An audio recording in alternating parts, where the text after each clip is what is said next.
I wrote The Dinner Party. It comes out November 4th. I appreciate you coming on tonight to listen to me read. I'll be reading chapter 4 from part 1. Part 1 is entitled Proto Incel, and I'll be reading chapter 4. Okay. Mr. McCarthy, Greg's religion teacher for the past 3 years, often got speakers to come and talk to his class. He tended to get at least 2 a semester. Sometimes the speaker would address a topic that the faculty all felt was important. On these occasions, they would have the speaker address the entire school during an assembly. The Tuesday before Thanksgiving, there was always an assembly. This year, the school was having a speaker, a non-Catholic youth minister named Gerald Sharp. He was in his early 30s and dressed in a fresh-ironed, bright blue shirt and yellow tie. He was on the stage, talking with Mr. McCarthy and fiddling with the microphone as the students began to file in. The speakers in Mr. McCarthy's class tended to be interesting and keep the kids' attention. They were philosophical or on occasions had overcome addiction. They tended not to be corny. The speakers that he got that ended up being assembly speakers were often the opposite. But for some of the kids who took religion seriously, like Greg, there was a level of reverence for the message, even if the messenger was cheesy. Greg sat next to Jim and Rich, with Robin sitting on the opposite side of Rich. Danielle wasn't with her because they were made to sit in their homerooms. Greg looked around the auditorium, and when he saw Danielle coming in with her class, and she smiled, he gave her a small wave. You kids shouldn't be getting high on Mary J. Wanna when you can get high on Jesus Christ, Rich whispered in his goofiest voice. Jim laughed, and both Robin and Greg gave him a look to signal him to stop before they got in trouble. Robin was religious as well. Mr. McCarthy tapped the microphone, and everyone settled down. The kids tended to not always respect the assemblies or the speakers, but they respected Mr. McCarthy. He had created an atmosphere in which they felt comfortable asking questions without judgment. Every freshman would test the limits and find out that there were none, and then they too would respect him. "Hello, ladies and gentlemen," he spoke, and had his signature smile spread across his face. "Today we have Gerald Sharp, who's an Episcopalian minister, but we can forgive him for not being Catholic." He laughed, and Gerald did as well. "Reverend Sharp is going to talk to us today about a very serious topic. Well, I suppose I'll let you introduce your topic so I don't overstep." He handed the microphone to Reverend Sharp, descended the 5 stairs off stage, and sat in the front row. Reverend Sharp looked around and smiled at the crowd. "Thank you, Mr. McCarthy. It's very kind of you to invite me here to speak today. So, before I jump into the topic, I have a question for all young men and women. By show of hands, how many people in this room have had sex?" Everyone looked around to see if anyone was going to raise their hand. Someone in the crowd yelled, "In this room?" and everyone laughed. After another 30 seconds, no hands were in the air. "Great.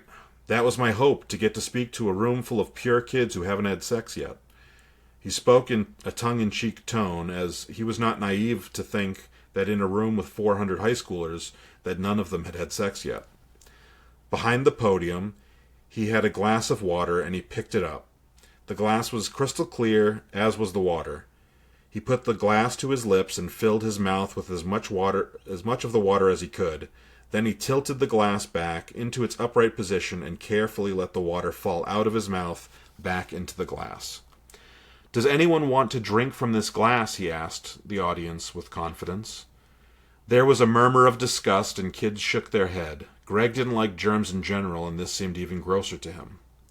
"Is no one willing to drink this glass of water?" Reverend Sharp asked, knowing that his point would work on some of these kids. "Okay, let's do a hypothetical. I'm not going to ask Mr. McCarthy to do what I just did to the same glass of water, but say he did.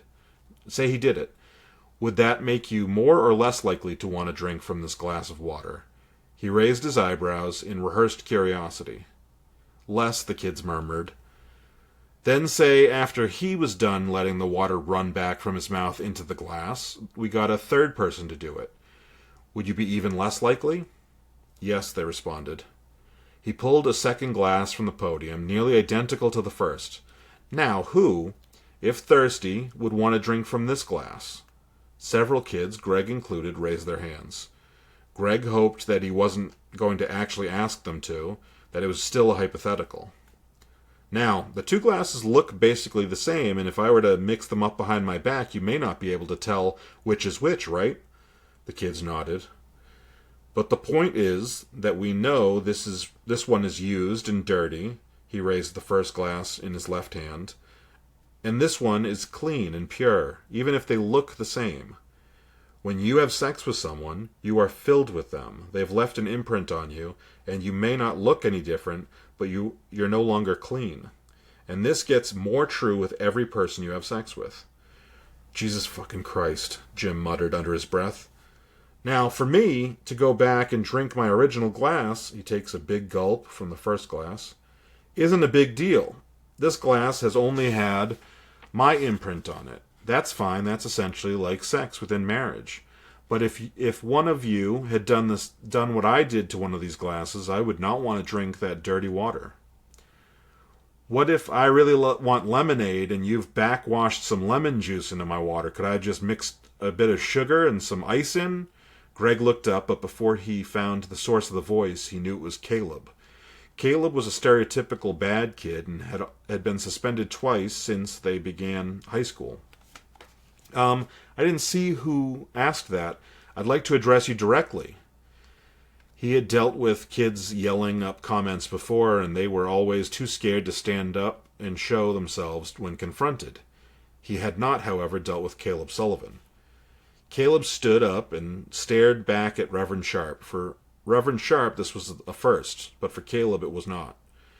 Freshman year, a speaker had come to talk to the kids about the evils of abortion and how they hoped that someday it would be illegal once again. Caleb had stood up and said he'd go buy stock and wire hangers. That was his first suspension.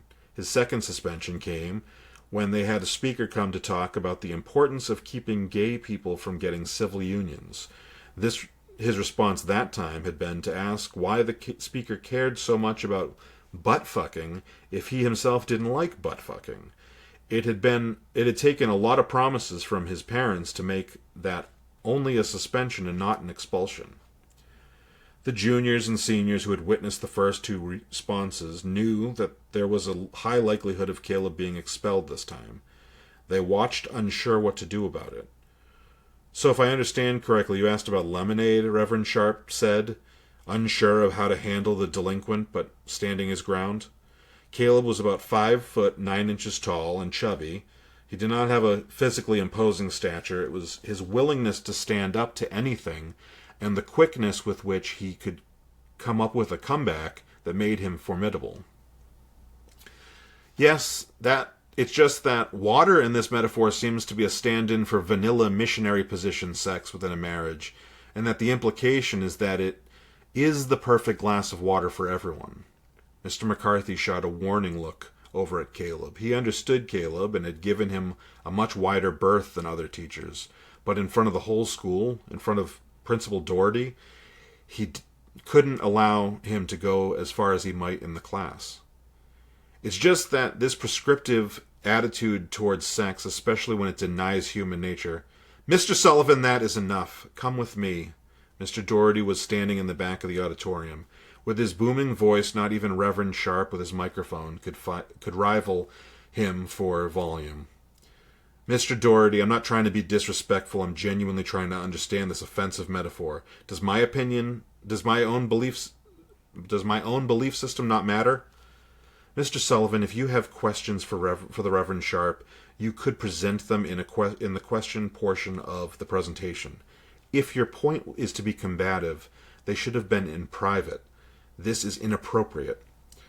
Mr. Doherty, I think having a grown virgin stand up there and lecture us is inappropriate, especially in a way that will knowingly make anyone who may not have raised their hand when he asked who had had sex, is wildly inappropriate. Although I will say the shame did not work on me, and I have had sex before. I'm a spit-out glass of water, and I have been with clean glasses of water and unclean glasses of water. And you know which ones are more enjoyable? The ones with a little flavor. Mr. Sullivan, come with me this instant. Mr. Doherty was a color of red that none of them had seen in a human before. His voice was no longer calm while booming, but was audibly frustrated, and had raised an octave. Caleb let out a resigned sigh and began shuffling out of his seat when Jim stood up. I'm actually curious about the same thing. I'm not a Catholic. I'm actually not even a Christian, and what my family believes is that sex is not a shameful thing, and having multiple lovers does not tarnish one's beauty or divinity. All right, Mr. Barlow, you can come too. Mr. Doherty looked at Jim as he told him what to do. You can throw Caleb out of school, and you can give me detention or suspension, but that doesn't mean we're wrong. Imagine being a glass of water that someone had spit in, and then being told no one will ever want you. There is nothing wrong with anyone who's had sex, willingly or not. Mr. Barlow, now! Normally, a disruption during an assembly would have garnered laughs, but the auditorium was quiet enough to hear a pin drop. The entire room's eyes moved back and forth between the two boys and the principal. Greg looked up at Jim, who was standing above him, and whispered, "Why'd you have to do that?" Jim glared at Greg and shoved him to get out into the aisle. Caleb and Jim followed Mr. Doherty out of the auditorium as the rest of the kids sat silent and watched. Once they were out of the auditorium and the door had shut behind them, Reverend Sharp began again. He maintained his composure and smiled at them. Your peers are misguided. It's understandable. In this secular world where we're taught that pleasure is right, we're told to have what you want when you want it. It can be tempting to apply that to sex, but let's take a look at it from another angle. Who here wants a car but doesn't currently have one? Several kids raised their hands, and Reverend Sharp nodded. Now, let's say you want a car, and it's going to be $5,000, and you're working at a grocery store a couple nights a week and on the weekends. And then your friends want to go to the movies every Friday and buy tickets and popcorn and candy. What does that come up to, $30? How long will it take for you to get that car? He paused for a moment and let the first point sink in, looking around at them. Delaying gratification can be a good thing. It can help you achieve your goals. Specifically for the girls, if you're hoping to find a man, not a boy, but a man, who will respect and love you enough to make you his wife, do you want to keep spending your money on popcorn and candy? He was able to finish his lecture without interruption. Those who disagreed were too scared to speak up. But in a religious school like this, there were some who believed. Greg found himself somewhere in the middle. He thought that abstinence until marriage made sense, and that much of what the Reverend stated did too. He wasn't sure however, he had the self-restraint, but reminded himself that so far he hadn't needed any. After the assembly, they had an early release for the day, and the rest of the week off for Thanksgiving. Greg went to his locker and swapped his stuff out. He caught up with Rich, who was talking with Robin and Danielle. "Have you seen Jim?" Rich asked him as he approached. "I haven't. We could walk by Mr. Doherty's office on the way out and see if the door's closed." They had been planning to go to Friendly's for lunch after school, as was their half-day tradition. Greg hadn't thought that would have changed, but also assumed that Jim wasn't going to get a detention. When they walked by Mr. Doherty's office, the door was closed. It was windowless, so they couldn't see in. As they passed the main office, Jim was signing something at the secretary's desk. They lingered slowly, and then he turned around to leave, and they darted to the side of the door.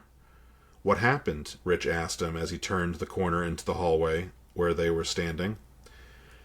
"I'm suspended, not supposed to be on school campus until Monday," he said with a shrug. "Okay. So you can't hang out here this afternoon. That's fine. We're heading over to Friendly's," Greg said with a smile. "Dude, fuck off. Caleb is probably getting expelled in there. And yeah, I'm missing no class time, but the fact that I'm getting suspended will be on my record. Not to mention, I didn't do anything wrong. Mr. Doherty's a fucking fascist." Greg was stunned and stopped walking. "Are you kidding right now?" You just got off basically consequence-free after being disrespectful to that speaker. You're lucky all you got was an in-names only suspension. Jim stared at Greg and took a deep breath. Have you heard of the First Goddamn Amendment? Greg rolled his eyes. Saying anything you want doesn't mean that it's a fucking smart idea. Look, we all want to fuck, but that doesn't mean it's a good idea. Greg resumed going, making sure that his shoulder hit Jim's. Fuck you, Jim said as he passed. Greg didn't know why Jim was mad at him, which was common in their relationship. Greg would get mad at Jim for forgetting something that they had talked about several times. In turn, Jim would get mad at Greg for not realizing the importance of something that wouldn't even register for Greg. All right, so that is chapter 4 of the dinner party. I guess we could open up to questions. Oh, I got a question from Russell Scarf. Is the chapter based on real life? If so, how much is accurate versus how much is fictionalized? Is that ratio consistent throughout the novel? First of all, the chapter is, I would say it's not really based on real life. I did in high school attend, we had a mandatory assembly to talk about abstinence. The metaphor was different in our real assembly, and we didn't have anybody stand up and object to it. The metaphor in our assembly was that, so we all had, at my Catholic school, we had sweaters that were really crappy sweaters, but they were uniform most of the year, and so we were given masking tape or whatever, and placed the tape on our sweater and peeled it off, and you'd see the curly threads of the sweater, and then from there we would try to stick it, and it would be less sticky with each passing sweater. And so that was the metaphor, but I didn't think that metaphor worked as well for the book, because it required that I kind of rely on people understanding just how crappy these sweaters were. And the water thing, I think, worked a little bit better, a little more universally for people. I've also heard the chewed gum metaphor, which I understand, but I think that the water worked better in this situation, especially as I was going to extend the metaphor outward, with Caleb talking. As far as, what is the second part of that question? How much is accurate versus how much is fictionalized? Okay, answered that. Oh, the ratio consistent throughout the novel. Yeah, I would say the ratio of there are moments and things that happened in real life that I kind of took inspiration from, but I would say everything is pretty changed. The way that I changed that, the way that not only the literal assembly metaphor, but then all of the other pieces of it, with the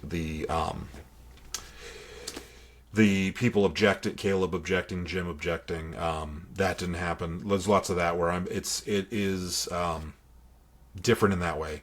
Also, in the book,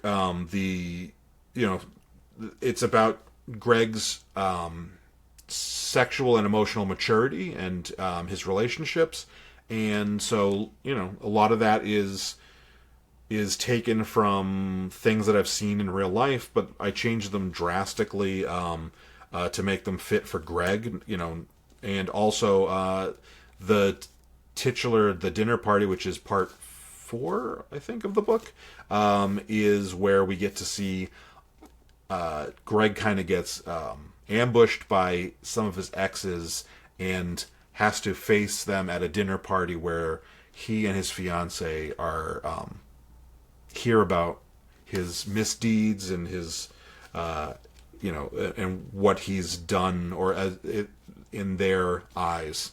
I just saw a question from Pirate Stage that says, how long did it take to write the whole thing? So that's a good question. Thanks, Pirate Stage. I wrote about 85% of it over the course of November in 2023, that's for National Novel Writing Month, I had I think it was 1,200 words a day goal. That's part of the National Novel Writing Month, not competition, but like thing that you submit yourself for, and it's just you hold yourself accountable. There's no, you don't pay anything, but or have any kind of consequences. But I held myself to that standard, wrote most of it, sat on it for almost a year, and then kind of about a year ago was like, okay, let me look at what I've got left. I knew I was at that point I had almost 300 pages. And it ends up not translating to 300 pages when you format it, but 300 pages of manuscript. I wrote another 20 pages in October, November, and December of 2024, and finished in like the first week of January. So realistically, it took me a year and a couple months to start to finish of the first draft, but honestly, I would say that it was probably 4 months of actual writing time. Yeah, and a lot of that, that writing that I did in this last year in October, November, December, was not only writing, but it was taking the chapters and kind of rewriting and editing them as I went through, which helped me to finish up the last couple chapters. And then I spent, I think, 3 or 4 months doing back and forth edits with my editor, who is also our moderator this evening, Pat. Yeah. Oh, and then I get another question from Matthew. Starts in high school. How far does it go into the protagonist's life? It doesn't start in high school technically. Chapter 1 is middle school, and then chapter 2 jumps forward to high school.